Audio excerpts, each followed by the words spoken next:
guys, welcome to The Bite. My name is Jackie. It's soup season. I'm so excited. I'm wearing a fall color even though it's like 85 degrees outside. I'm gonna pretend it's fall in here with a lentil soup. This is a Mediterranean style lentil soup. And I say Mediterranean because this is not really an Arab style lentil soup that I grew up eating, but that will come in a different video. I would love to share that with you as well. But this is all the flavors of the Mediterranean, from the spices that we use, the veggies that are going into it. So let's go over the ingredients and we'll get into the video. All right, so for the lentils, these are just a normal brown or green lentil. That's what you want to use for this. You do not want to use the tiny kind because those take forever to cook. And the red ones are kind of ideal for like an Indian style cooking, which I love those, but this is ideal for a soup like this.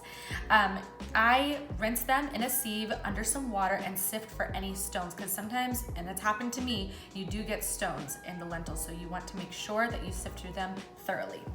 All the spices here, I've got some oregano, turmeric, cumin, coriander, allspice, sumac, cardamom, and paprika. It's a lot, but I am telling you, it's all necessary. It's delicious. Some diced tomatoes.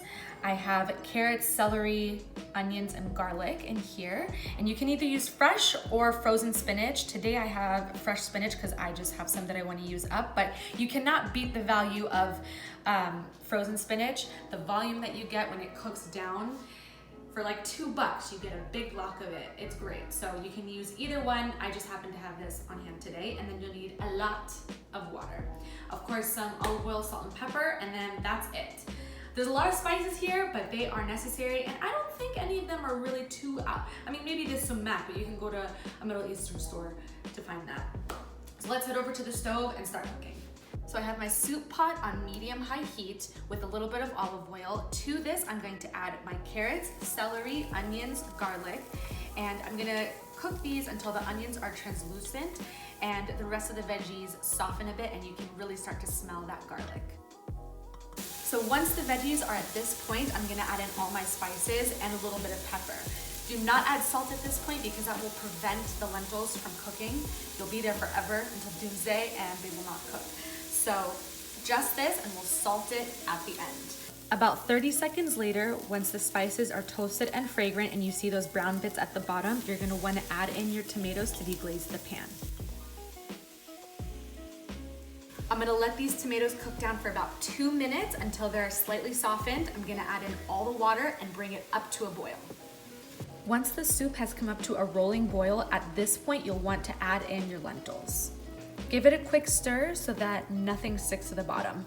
So now that the lentils are in, I'm gonna let this boil for like 5 to 7 minutes. I want them to kind of cook halfway at a boil, and then I'm gonna lower it down to about medium-low, or just to a simmer, and let that cook for an additional 20 minutes. I want the lentils to be tender and ready to eat, basically. So this is at a simmer. I'm gonna leave this for about 20 minutes. While this is simmering, I wanna tell you the inspiration behind this story. So it came from when I was actually wedding dress shopping. We were in Glendale at a place called Panini Grill or Panini Cafe, and they have the best lentil soup. I love it. And I remember eating there with my mom after wedding dress shopping, loving it so much that we decided to take a bowl of it home on our 2-hour drive down to San Diego so that my dad could try it. And then him and I were in the kitchen trying to replicate it, and this is what we pretty much came up with, and it's pretty darn close. But now they actually opened one in San Diego, so whenever I go, I like to kind of go over there, and their lentil soup is my favorite, so I like to go over there and enjoy it. So after this is done, we're definitely gonna salt it, and then I'm gonna add 2 things that really bring the soup to life that I think is imperative here. So we'll come back then. So the lentils are done cooking. The soup just looks so much more substantial and hearty. The water has kind of condensed down and it's really looking good. So I'm gonna turn the heat off and add in my spinach. If you are adding frozen spinach, you'll want to thaw it slightly. And sometimes what I do is I'll take the box of the frozen spinach, keep it near the burner so that it can just naturally thaw, or you can just thaw it in the microwave, cut it into cubes, and add it when you still need to cook the soup for about 5 more minutes. That way the excess liquid that's in the I almost said shrimp. The excess water that's in the spinach will also evaporate, and it won't be soupy, and it won't take the temperature of the soup down too much. So anyways, I'm gonna add my fresh spinach in now with the heat off because this takes no time to cook. It will wilt pretty much immediately. Give that a quick stir, and I have chopped this up a little bit just so that it's easier to eat and you're not getting huge long strings of spinach. I also want to mention, if you like this spicy, you can add cayenne pepper or red pepper flakes. I love to do both, but because my daughter really enjoys this soup, she's 1.5 years. I don't really want to introduce her to spicy food just yet, but you could add spicy if you'd like. To finish this off, I'm going to add some parsley, some fresh parsley that I've just chopped up, and a good squeeze of lemon juice. Now I'm gonna channel my Energiata and squeeze this as best as I can, trying to catch any seeds with my hands. And this brings the soup to life, really does. Let's take it over to the table and serve it up. Whoa, whoa, whoa, whoa, whoa. I forgot one very, very, very important ingredient, and that is salt. So now that the lentils are cooked, I'm going to add some salt. And then you wanna taste it, add a little bit at a time, taste it to make sure it's to your liking, and if you need to add more, then you can add more. So I'm gonna salt it, taste it, and then we'll go to the table and serve it up. This is looking so good. You can smell the warmth of it, and I don't mean temperature, you can smell just the warm spices. It's so hearty and filling, filled with vegetables, and it is kid-friendly because my daughter really enjoys this, and she's 1.5 years.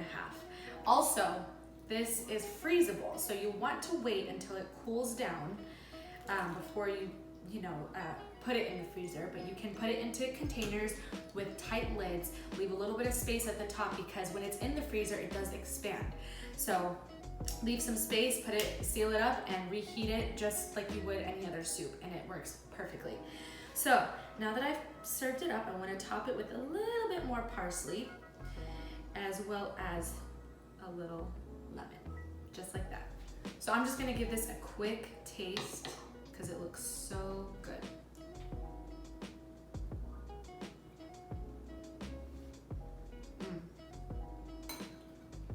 The best lentil soup ever.